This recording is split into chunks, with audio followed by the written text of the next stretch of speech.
The auction platform gleamed under Zenara's twin suns, casting harsh light across the trading floor. Kessa stood with her shoulders pulled back, trying to hide the tremor in her hands. Her crystalline skin, once luminous violet, had dulled to a murky grey after months in the processing center. The thin garment they'd wrapped around her did nothing against the cold stares of potential buyers circling below.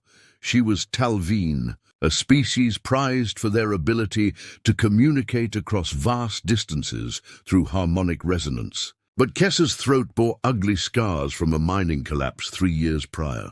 Her vocal cords were damaged beyond conventional repair. The traders had labeled her defective merchandise, reducing her value to nearly nothing. The first buyer, a Quellan merchant, lifted her chin with rough fingers. He pressed against her throat, waiting for the telltale hum of her species. Nothing came. He dropped his hand with disgust. The second buyer didn't even touch her, just shook his head after reading her medical scan. By the fourth rejection, Kessa's hope had withered to ash. The handler gripped her elbow, ready to drag her back to the holding cells where unsold specimens waited in darkness. That's when a voice cut through the murmuring crowd, steady and clear. "I'll purchase her." The words came from a human male standing at the platform's edge. He was tall, with sun-weathered skin, and dark brown hair streaked with early grey. His clothes were practical, a pilot's jacket worn at the elbows, boots scuffed from walking metal corridors. Captain Jonas Mercer, though Kessa didn't know his name yet, had kind eyes that didn't match the hardness of this place. The handler's grip loosened in surprise. "Sir, you understand this one is damaged? No vocal capability, limited trade value. I heard you the first time." Jonas climbed the platform steps, his gaze never leaving Kessa's face. "Release her." The transaction took moments. Credits transferred, ownership documents signed on a glowing tablet. Kessa watched in stunned silence as this stranger claimed her without negotiation, without the usual degrading inspection. When Jonas removed his jacket and draped it over her shoulders, the warmth startled her more than any blow ever had. "Can you walk?" he asked gently. Kessa nodded, uncertain what else to do. Her damaged throat couldn't form words, but her eyes must have shown her confusion, because Jonas offered a small, sad smile. "I'm Jonas. You don't have to be afraid anymore." He gestured toward the exit. "My ship's docked at Bay 7. We're leaving this place." She followed because she had no choice, but also because something in his manner felt different. The crowd parted as they walked, whispers trailing behind them. A human taking a broken alien, what was he thinking? Kessa pulled his jacket tighter, inhaling the scent of engine oil, and something else, something that smelled like safety. At the docking bay, Jonas's ship waited. The Wandering Hope was a mid-sized cargo vessel, battered but well-maintained. As the loading ramp descended, Kessa glanced back at the trading hub one final time. 7 rejections had taught her she was worthless, but this human had seen something else, the journey home. The ship's interior was cluttered but clean, filled with the organized chaos of someone who lived between stars.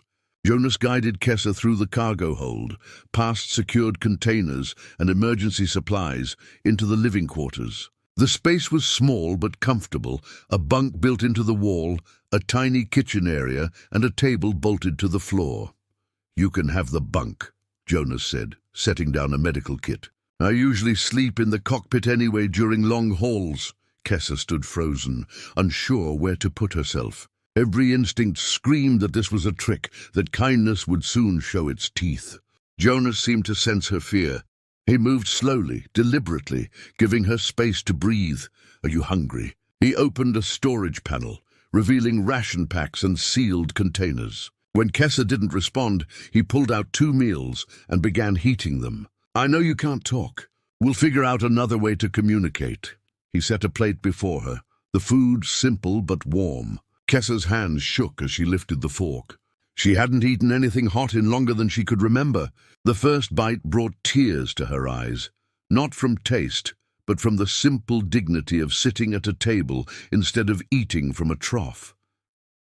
Jonas ate across from her, his movements unhurried. "I was a rescue worker before I became a pilot," he said quietly, as if explaining himself.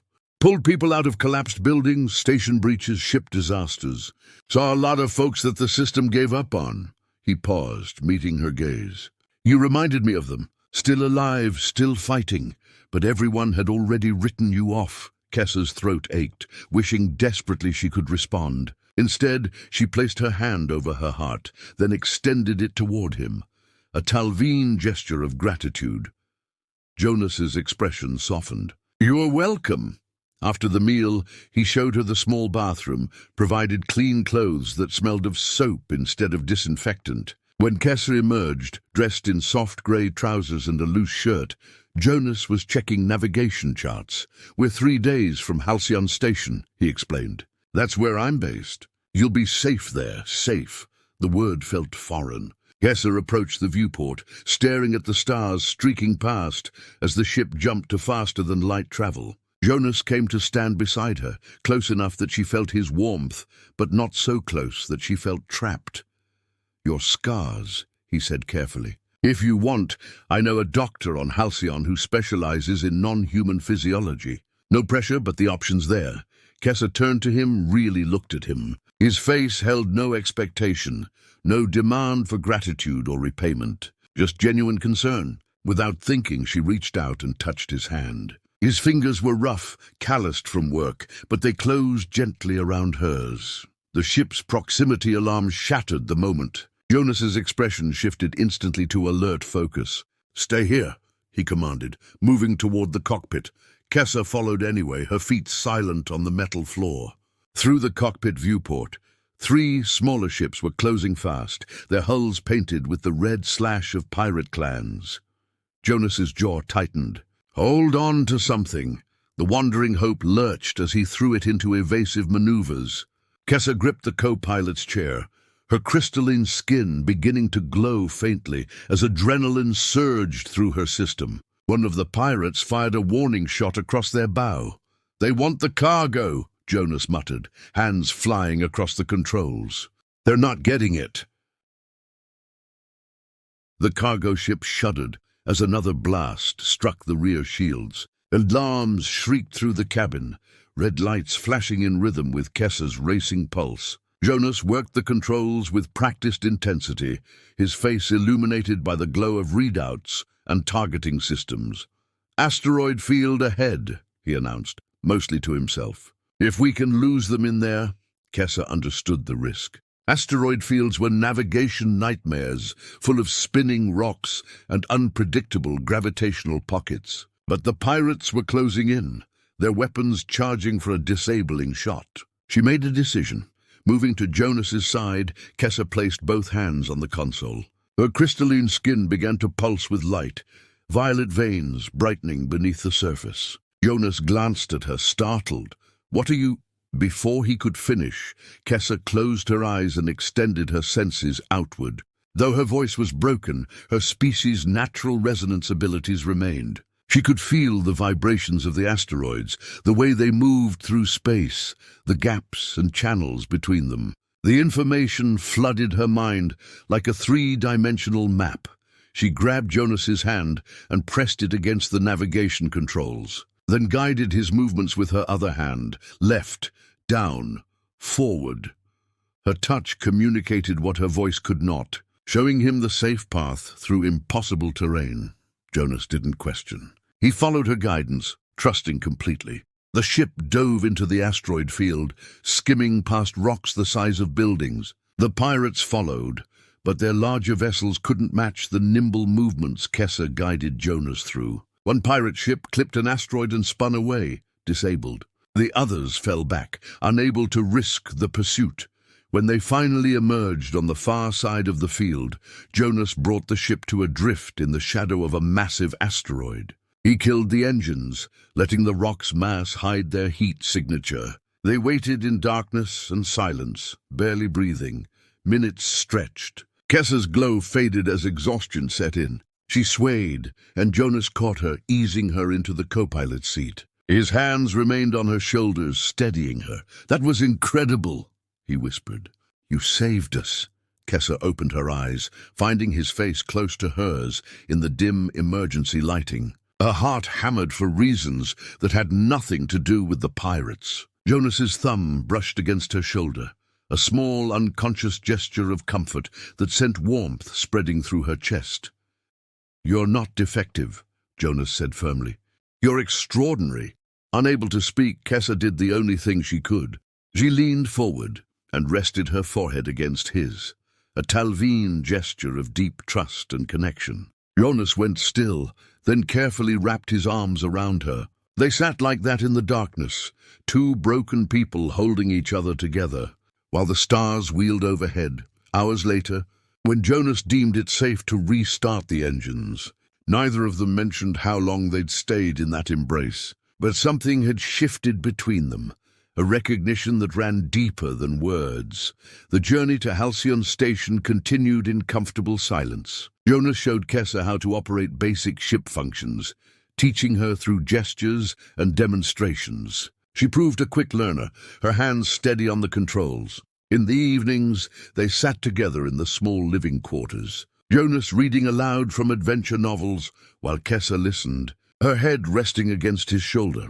On the final night before reaching Halcyon, Jonas took Kessa to the ship's small observation deck, a cramped space with a wide viewport. He dimmed all the lights, letting the stars shine unfiltered. "I want you to know," Jonas began carefully, "when we reach the station, you're free. You can go anywhere you want, do anything you choose. I won't hold you to any obligation." Kessa's heart clenched. She'd known this moment would come, but hearing it still hurt. She turned to Jonas, catching his hand and pressing it over her heart. Then she placed her hand over his heart, feeling the strong, steady beat beneath her palm. Jonas's breath caught. "Kessa!" She rose on her toes and kissed him, gentle and uncertain. For a heartbeat, Jonas froze. Then his arms came around her waist, pulling her closer as he returned the kiss with a tenderness that made her crystalline skin glow softly in the darkness. They broke apart slowly, foreheads touching, breathing the same air. "Stay with me," Jonas whispered against her lips. "Not because you have to, because you want to." Kessa nodded, her eyes bright with unshed tears. She wanted to. More than anything.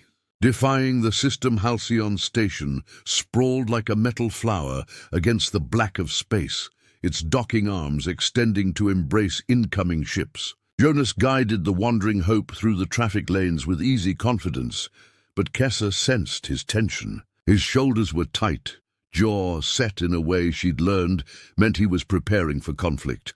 The docking procedure went smoothly until they reached customs. The official, a stern-faced woman with grey-streaked hair, scanned their documents with narrowing eyes. "Captain Mercer, you've brought back a registered specimen without proper transfer permits."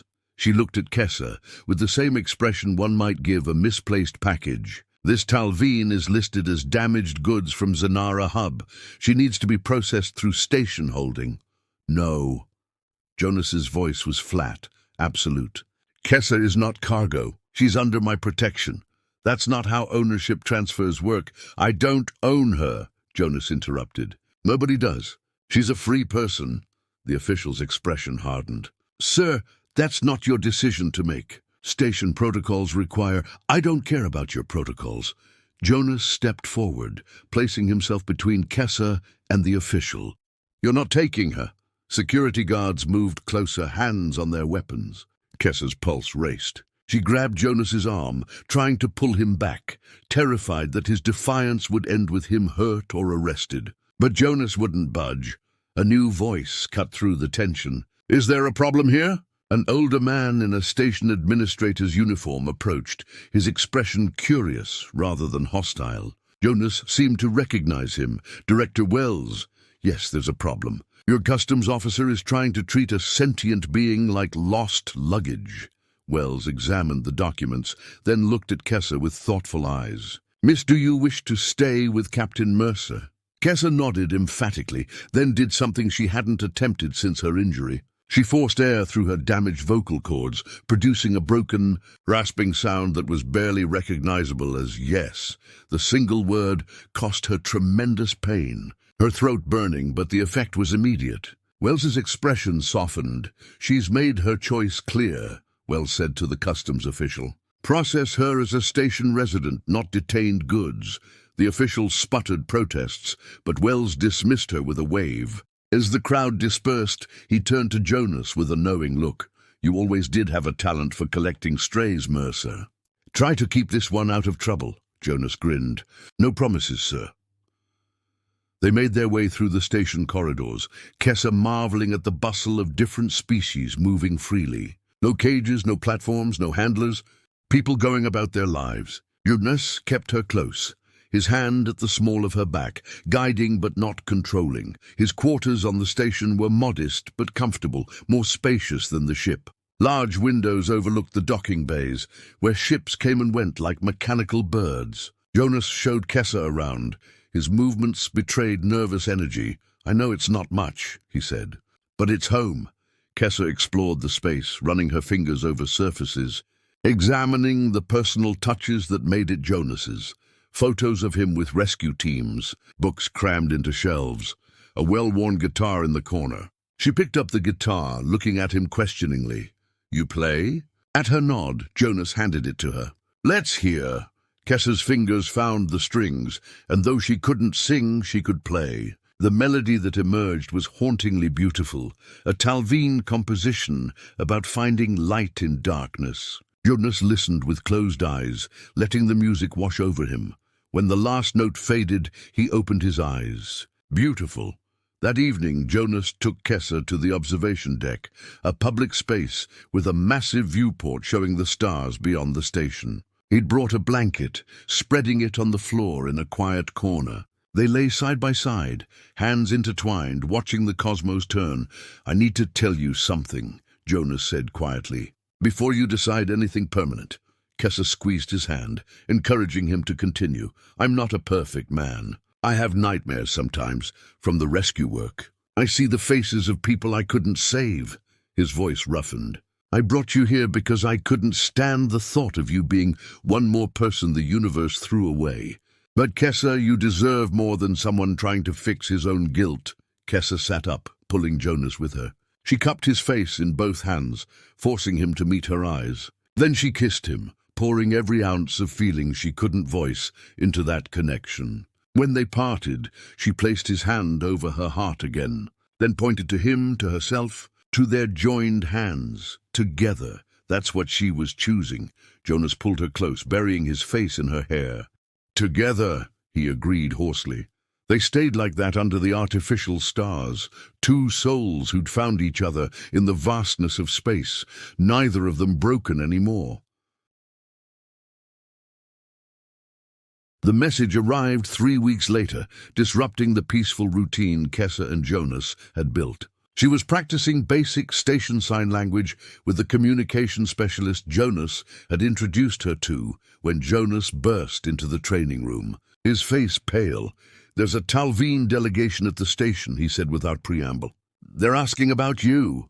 Kessa's world tilted. Talveen didn't travel to human stations. Her people kept to their own territories, maintaining careful distance from other species. Why would they come here? Unless the delegation waited in one of the station's formal meeting rooms. When Kessa entered with Jonas at her side, 3 Talveen stood from their seats. The eldest, a woman with crystalline skin that shimmered like starlight, gasped audibly, "Kessa." The woman's voice broke. "My daughter, we thought you were dead."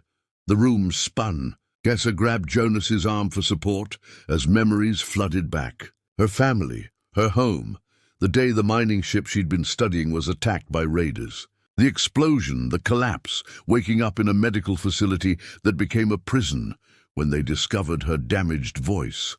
Her mother, because that's who the woman was, approached slowly with tears streaming down her face.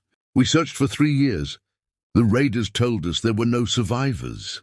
Kessa's own tears fell as her mother embraced her. The other Talveen introduced themselves as her father and younger brother. They explained how they'd finally traced her through black market records, following a trail that led to Zenara Hub and then here. "We've come to bring you home," her father said gently. Then his gaze hardened as he looked at Jonas. "And to address the human who purchased our daughter like property." Jonas straightened, meeting the Talveen man's glare without flinching. I freed her from that platform. She stays because she chooses to, not because I own her. She is Talveen royalty, her father stated coldly. The daughter of the High Resonance Council. She belongs with her people, not with— Father, stop! The raspy words came from Kessa, her damaged voice silencing the room. She stepped away from her mother, positioning herself beside Jonas. He saved me, not just from the auction, from giving up. Her mother wiped her eyes. Sweet one, come home. We have healers who can repair your voice, restore your abilities. You can reclaim your place on the council. Kessa looked between her family and Jonas, her heart tearing in two directions. She loved her family, had mourned them even as she'd been trapped. But Jonas had shown her a different kind of belonging, one built on choice rather than birth. She took Jonas's hand, then her mother's, joining them. With her broken voice, she spoke the words that had been forming in her heart for weeks. I want both. Her brother frowned. What do you mean? Kessa gestured to the window, to the station bustling with different species. This place, it works because people choose to bridge their differences. Talveen avoid others out of fear, but I have lived among them now. They are not so different. She squeezed Jonas's hand. I want to be that bridge, between my people and his. Her father looked skeptical. You would give up your heritage for a human. I would expand my heritage, Kessa corrected. I am still Talveen, but I am also someone who has seen what kindness across species can build. She met Jonas's eyes. I choose both worlds. If you will have me. Jonas's expression melted into something tender and proud. Always. The negotiations took weeks. Kessa's family struggled to accept her decision, but her mother eventually became their advocate. A compromise emerged. Kessa would spend time on the Talveen homeworld, learning advanced healing techniques for her voice and reconnecting with her culture. But she would return to Halcyon, to Jonas, bringing with her knowledge to share between their peoples. The day came for the ceremony, a blend of human partnership customs and Talveen bonding rituals. The station's observation deck had been transformed with glowing crystals from the Talveen homeworld and flowers from Earth, creating a space that belonged to both worlds. Kessa wore traditional Talveen robes that shimmered like captured starlight, while Jonas dressed in formal human attire. Director Wells officiated, with Kessa's family and Jonas's friends gathered as witnesses. When it came time for vows, Kessa's voice, strengthened by weeks of therapy, rang clearer than it had in years. Jonas Mercer, you saw worth where others saw damage. You offered freedom when I expected chains. You taught me that being broken is not the same as being worthless. Her crystalline skin glowed with emotion. I choose you, today and always, as my partner across stars. Jonas's voice was rough with feeling. Kessa, you reminded me why I became a rescuer in the first place. Not to fix broken things, but to help people find their own strength. He smiled through tears. You were never defective. You were always extraordinary. And I choose you. With everything I am. They sealed their bond with a kiss as the gathered crowd erupted in celebration. Two species joining in joy for two people who'd refused to let the universe define them. Months later, Kessa stood on the bridge of a new ship, the Resonance Hope, designed to carry both human and Talveen crews. Her voice, while not fully restored, had improved enough for simple harmonic communication. She'd become a translator, a cultural liaison, the bridge she'd promised to be. Jonas piloted beside her, his hand finding hers between their seats. Through the viewport, both the Talveen homeworld and human colonies were visible, no longer separate but connected. Ready for the next run? Jonas asked. Kessa smiled, her crystalline skin glowing softly. Together, she said. The word no longer painful, but filled with promise, and together they flew into the stars, proving that the greatest defect had always been the walls people built between each other, and that the greatest strength was choosing to tear those walls down. The universe was vast, but love and choice could span any distance.